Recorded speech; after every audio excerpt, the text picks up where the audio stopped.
জরুরি সংকেত বিকাল 4টার দিক থেকেই শুরু হচ্ছে মক ড্রিল। তো এই নিয়ে কেন্দ্রীয় সরকারের তরফ থেকে কি জানানো হয়েছে সমস্ত কিছু আপনাদেরকে এই ভিডিওতে একদম ডিটেলসে জানিয়ে দেব।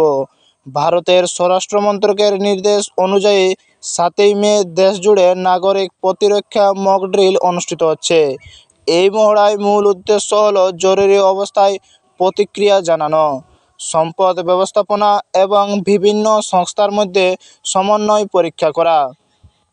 গুরুগ্রামে জেলা প্রশাসক অজয় কুমার জানিয়েছেন, এই দুর্যোগ ব্যবস্থাপনায় তাও দেবিলাল স্টেডিয়ামে প্রধান উদ্ধার ঘাঁটি গঠন করা হয়েছে এবং 5টি টাস্ক ফোর্স বাস্তবভিত্তিক অনুশীলন পরিচালনা করবে, যাতে মেডিকেল, ফায়ার সার্ভিস, পুলিশ ও স্বেচ্ছাসেবক অংশ নিচ্ছেন।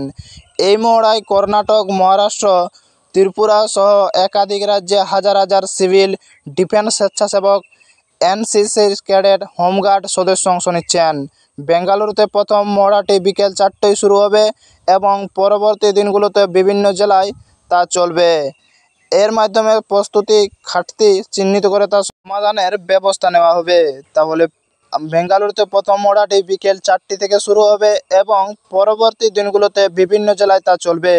এর মাধ্যমে প্রস্তুতি ঘাটতি চিহ্নিত করে তা সমাধানের ব্যবস্থা নেওয়া হবে। জেলায় দুর্যোগ ব্যবস্থাপনা কর্তৃপক্ষ এবং অন্যান্য জরুরি সংস্থাগুলোর সক্রিয় অংশগ্রহণ এই মহড়াটিকে সম্পূর্ণ করে তুলবে। সূত্রের খবর, এই পরিস্থিতিতে ফের একবার বড় আকারের এয়ার স্ট্রাইকের জন্য তৈরি হচ্ছে ভারতীয় বায়ুসেনা।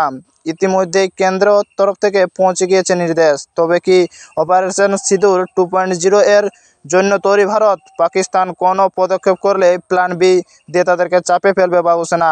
এই তৈরি হচ্ছে ভারতের নতুন